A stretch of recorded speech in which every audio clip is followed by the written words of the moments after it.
ونعوذ بالله من شرور أنفسنا ومن سيئات أعمالنا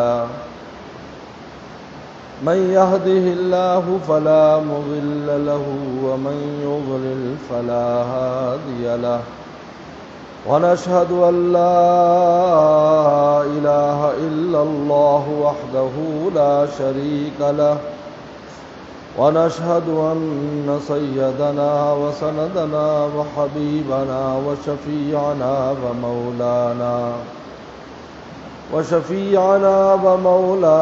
محمدا عبده ورسوله صلى الله تعالى عليه وعلى آله وأصحابه وبارك وسلم. أما بعد فأعوذ بالله من الشيطان الرجيم. بسم الله الرحمن الرحيم. وما أبرئ نفسي إن النفس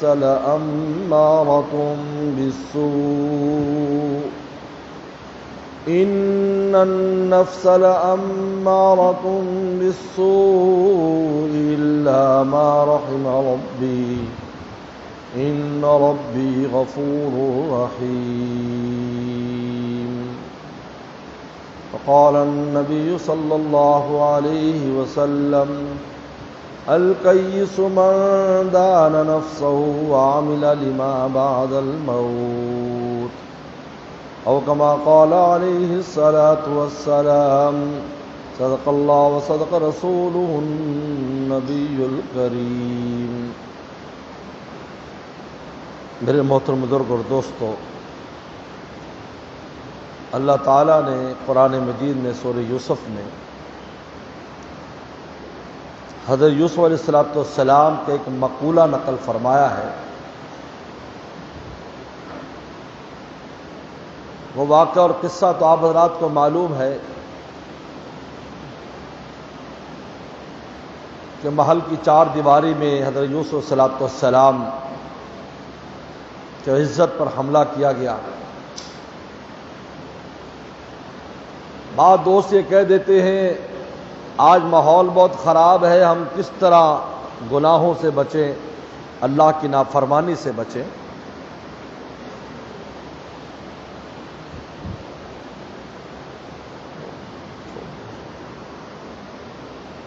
لیکن ایسا ماحول نہیں ہے کہ آپ پر جبر کیا جائے، گناہ کرانے میں جبر کیا جائے، ایسا ماحول نہیں ہے. دعوت کا ماحول ہوتا ہے، گناہ کی دعوت کا ماحول ہوتا ہے اور ہم اس میں جا پڑتے ہیں اور ہم ماحول کو ذمہ دار ٹھہراتے ہیں. یوسف علیہ السلام کے وہاں تو جبر کا ماحول تھا اور محل کی چار دیواری میں. اس لیے قرآن مجید نے یہ نہیں کہا، حالانکہ مفسرین نے اس خاتون کا نام بھی لکھا ہے کہ ان کا نام زلیخا تھا. قرآن نے یہ نہیں کہا کہ وہ راودتہ زلیخا، کہ زلیخا نے پھسلایا یوسف علیہ السلام کو. حالانکہ عربی فصاحت اور بلاغت کا قاعدہ ہے کہ اگر کم الفاظ میں مطلب بیان کیا جا سکتا ہے تو طویل الفاظ استعمال کرنا یہ فصاحت کے خلاف ہے، اور قرآن سے بڑھ کر کوئی فصیح اور بلیغ کتاب نہیں ہے. لیکن مختصر جملے کی بجائے قرآن نے کیا کہا؟ راودتہ التی ہوا فی بیتہا عن نفسی. اتنا لمبا جملہ استعمال کیا کہ پھسلایا یوسف کو اس عورت نے جس کے گھر میں یوسف رہتے تھے. بجائے مختصر کرنے کے لمبا جملہ لائے اس بات کو بتلانے کے لیے کہ کس قدر جبر کا ماحول تھا یوسف السلام پر. لیکن واستبق الباب قال معاذ اللہ، واستبق الباب، اللہ کی مدد چاہی اور اس کے ساتھ قدم اٹھایا. مدد چاہی، قال ما اللہ تیری پناہ، مجھے بچا لیجئے، لیکن اس کے بعد دوڑے دروازے کی طرف، حالانکہ دروازہ بند ہے، لاک ہے، تالا لگا ہوا ہے۔ ہمیں اس سے سبق ملتا ہے، انسان کو رضائے الہی کے لیے اپنی ٹوٹی پھوٹی کوشش کو معمولی نہیں سمجھنا چاہیے۔ آپ کی اس ٹوٹی پھوٹی کوشش پر ہی دروازہ کھلے گا۔ آج ہم کہتے ہیں جی ہم کیا کریں، جی کیا کریں، آپ نے قدم تو اٹھایا ہوتا۔ ہم کمزور ہیں، لیکن کمزور اپنی کمزوری کے مطابق جب قدم اٹھاتا ہے، واللہ میں قسم کھا کے کہتا ہوں اللہ تعالیٰ کو ایسا رحم آتا ہے کہ اس کو تھام لیتے ہیں۔ ایک دفعہ جب تھام لیتے ہیں پھر کبھی گرنے نہیں دیتے اس کو، لیکن قدم ہی نہیں اٹھائے گا۔ بولو، میں اور آپ دیکھتے نہیں ہیں کتنے بزرگ بیٹھے ہیں مجھ سمیت سفید داڑھی والے، اب اٹھنے میں اور چلنے میں جب ان کو کچھ وہ ہوتا ہے لیکن چلنے کی کوشش کر رہے ہیں تو ساتھ والا اس کو سہارا لگا دیتا ہے اور اس کو منزل پر لے جاتا ہے۔ اگر وہ چلنے کی کوشش ہی نہیں کریں گی تو کس طرح اس کو کوئی سہارا لگائے گا؟ واستبق الباب، دروازے کی طرف دوڑے، تالا لگا ہوا ہے، معلوم ہے تالا ہے، لیکن کہا میں دروازے تک تو جا سکتا ہوں نا۔ بس دروازے تک گئے، اللہ نے کہا یہاں تک تیرا کام تھا، آگے ہمارا کام تھا۔ تو ایک مقولہ جب یہ دربار میں، بادشاہ کے دربار میں اس کی تحقیق کے لیے جمع ہوئے تو یہ بات فرمائی، وما ابرئ نفسی، میں اپنے آپ کو، اپنے نفس کو بری نہیں کرتا۔ اندازہ کہ پیغمبر ہیں۔ آج تو ہم چھوٹی سی بات پر دعوے دار بن جاتے ہیں، ہو نہیں سکتا، میں قسم کھاتا ہوں وما ابرئ نفسی، میں اپنے نفس کو بری نہیں کرتا، کیونکہ نفس بہت زیادہ گناہوں کو حکم دیتا ہے، لیکن الا ما رحم ربی، لیکن جس پر خدا کا فضل رحم ہو جاتا ہے اس کو نفس کیا پورا عالم مل کر بھی نقصان نہیں پہنچا سکتا۔ لیکن پہلے اپنی کمائی کی گزر کیا، میں کچھ نہیں ہوں، اگر میں کچھ ہو تو ہم اپنے رب کے سہارے ہوں، میں کچھ نہیں۔ یہ پیغمبروں کا توکل ہے، یہ پیغمبروں کا اللہ کے ساتھ تعلق ہے میرے دوستو، جس کی مجھے آپ کو ضرورت ہے۔ اس لیے زندگی میں دعویٰ سب سے خطرناک ہے۔ سن لو، ہم دعوے کرتے ہیں میں یوں، میں ایسا کر دوں گا، میں ویسا۔ یہ دعویٰ بندوں کو دعویٰ اچھا نہیں ہے، کبھی دعویٰ نہ کرے، دعوے سے دور رہے۔ کہتے ہیں مصیبت آتی اس وقت ہے جب انسان دعوے کرتا ہے۔ فرعون 400 سال تک فرعون بچوں کو بھی ذبح کرتا رہا اور کیا کچھ نہیں کرتا رہا، لیکن جس دن کہا انا ربکم الاعلی، میں تمہارا بڑا رب ہوں، کیونکہ موسیٰ صلی اللہ علیہ وسلم نے جب رب حقیقی کا تعارف کرایا تو اس کے منہ سے دعویٰ نکلا انا ربکم الاعلی، میں تمہارا بڑا رب ہوں۔ اسی وقت اس کے بعد ہی اللہ تعالی نے اس کو دریائے نیل میں یا بحر قلزم میں غرق کر دیا۔ نمرود نے کب سے حکومت کر رہا تھا پورے عالم پر، جب ابراہیم صلی اللہ علیہ وسلم کو عالم پر دعویٰ کیا کہ میں یہ ساری کائنات کا نظام میں چلاتا ہوں، میں بھی زندہ کرتا ہوں، مارتا ہوں۔ انہوں نے کہا پھر یہ سورج مشرق سے نکلتا ہے، مغرب سے نکال کر دکھا دے، فبہت الذی کفر۔ میرے مرشد عارف باللہ شاہ حکیم اختر صاحب فرماتے تھے جتنے بھی جھوٹے خدا گزرے دنیا میں، کسی نے کسی بھی بڑی چیز کے بنانے کا دعویٰ نہیں کیا خوف کی وجہ سے۔ کہا جی میں نے آسمان بنایا، لوگ کہیں آسمان پہ چڑھ کے دکھاؤ، میں نے سمندر بنایا تو سمندروں میں گھوم کے دکھاؤ، آپ نے جو بنایا اپنی بنائی چیز پر تو جا سکتا ہے، لیکن چھوٹی چیز کا دعویٰ کیا میں زندہ کرتا ہوں، اور اس کا بھی معنی اور سمجھا۔ لیکن جب یہ دعویٰ آیا نمرود غرق ہو گیا، فنا ہو گیا، ایک مچھر کے ذریعے اللہ نے مروا دیا۔ وما ابرئ نفسی ان النفس لامارۃ، یہ جو نفس ہے لامارۃ بالسوء، قرآن کی عجیب فصاحت ہے، لامارۃ بالسوء، یعنی قیامت تک آنے والے گناہوں کی جتنی شکلیں نفس اس کا حکم دیتا رہتا ہے ہر زمانے کے اعتبار سے. ایسا نہیں ہے کہ پرانی چیزیں، بلکہ نئی نئی جیسی جدید ٹیکنالوجی گناہ کی آئے گی، یہ نفس اس جدید ٹیکنالوجی کے اندر پھنسائے گا. اللہ ما رحم ربی، بچنے گئے کی طریقہ ہے اللہ کا بندے پر رحم اور فضل ہو جائے. یہ سن لو، اس نفس کے وار سے بچنے کے لیے یاد رکھو، یہ نفس کا وار شیطان کچھ نہیں کر سکتا جب تک نفس اندر سے اس کا امداد نہ کرے.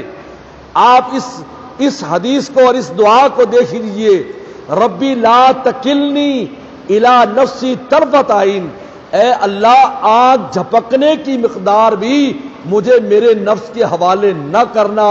آپ اس سے اندازہ کر سکتے کہ کتنا یہ مضر ہے کہ اگر اتنی دیر بھی ہمیں نفس کے حوالے ہم ہو جائیں اور خدا کی مدد ختم ہو جائے، اس اتنے سے لمحے میں ہمیشہ کے لیے راندہ درگاہ کرا دے. اتنی دیر جتنا انسان آنکھ جھپکتا ہے، ہمیں اتنا بھی نفس کے حوالے نہ کرنا. کہتے ہیں انسان کو ہمیشہ اپنے نفس پر نظر رکھنی چاہیے، اندر سے اٹھنے والے مطالبے پر غور کرنا چاہیے. یہ مطالبہ کون کر رہا ہے، کیا کر رہا ہے، جذباتی فیصلے نہیں کرنے چاہیے. سن لو،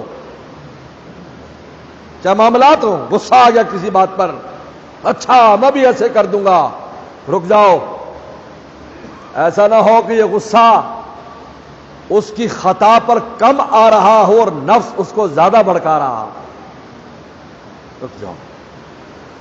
حکیم الامت تھانوی رحمہ اللہ فرمایا، آدمی غصہ آئے اس شخص کو سامنے سے ہٹا دو، جاؤ ابھی. بعد میں جب دماغ لیول پر آ جائے، اب بلا کر جو سزا دینی سزا دو. اب جو تم سزا دو گے وہ اس کے خطا کے موافق ہوگی، ورنہ تم زیادتی کرو گے خود مجرم بن جاؤ گے. اساتذہ کو بھی نصیحت کی، غصہ آ گیا، سمجھ یاد نہیں گیا، چلے بیٹھ جاؤ. بعد میں بلا کر کان کھینچے، ہاں سمجھ یاد نہیں کیا، جو تھوڑی بہت سزا دینی وہ دیتا ہے، ورنہ اس غصے میں نفس شامل ہو جاتا ہے. اسی طرح دوسرے معاملات ہیں، اسی طرح لالچ کا معاملہ ہے جس سے ہم پوری زندگی نہیں نکل پاتے.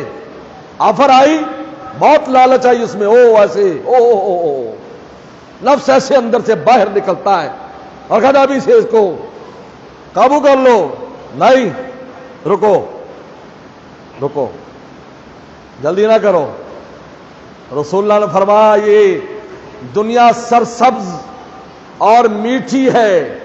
سرسبز اور میٹھی، بخاری کی حدیث ہے، دنیا سرسبز اور میٹھی ہے، جو اس کو اشراف نفس کے ساتھ لے گا، دل کے لالچ کے ساتھ لے گا، اس کی برکت بالکل مٹا دی جائے گی.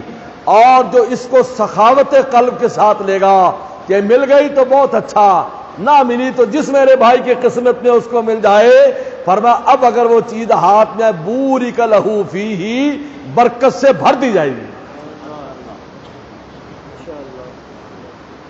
ہمیشہ انسان کوئی بھی ہو اس کو دیکھے، یہ نفس تو نہیں کچھ کہہ رہا اندر سے، یہ عقل کا فیصلہ ہے یا نفس کا فیصلہ ہے. اس کو خواجہ مجذوب صاحب فرماتے تھے، طبیعت کی رو زور پر ہو تو رک، یعنی نفس اب تقاضا کرتا ہے کسی جگہ، کسی گناہ کا تقاضا کرے، غصے کا تقاضا کرے، لالچ کا تقاضا کرے، بخل کا تقاضا کرے. ایک آدمی ایک اپنی ضرورت آپ کے سامنے رکھتا ہے، اور دو تم سب ایسی کرتے ہو ایسے کرتے ہو، ٹھہرو ابھی نہیں دینا، واپس کر دو، اس کی تفصیلات لے لو، ہم غور و خوض کریں گے، بعد میں بات سمجھ میں آئے گی تو اس کی امداد کریں. لیکن مسائل فلا تنہر السائل کو ڈانٹو نہیں، تم اس کی حقیقت کو نہیں جانتے. حضرت مفتی شفیع صاحب رحمۃ اللہ علیہ کا واقعہ لکھا ہے حضرت مفتی تقی صاحب دامت برکاتہم نے کہ ایک چوک پر گاڑی رکی تو ایک مانگنے والا آ گیا. تو حضرت مفتی صاحب نے کہا بیٹا پیسے ہو اس کو دے دو، مانگ رہا ہے. انہوں نے کہا ابا یہ پیشہ ور لوگ ہیں.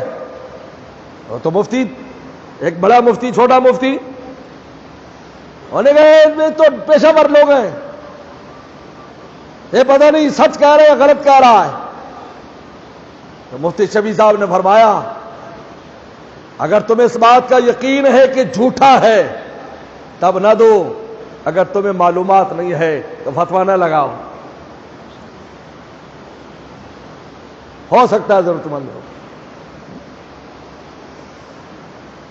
طبیعت کی رو زور پر ہو تو رک، وگرنہ یہ سر سے گزر جائے گی. ہٹا لے خیال ذرا دیر کو، چڑھی ہے یہ ندی اتر جائے گی. اب اس سے بچنے کا طریقہ کیا ہے؟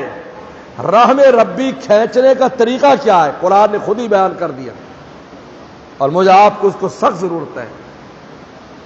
اللہ تعالیٰ نے یہ مقولہ نقل کرنے کے بعد اس کو جو ختم کیا ہے، حضرت یوسف فرمائے ان ربی غفور الرحیم، بے شک میرا رب بخشنے والا اور رحم والا ہے.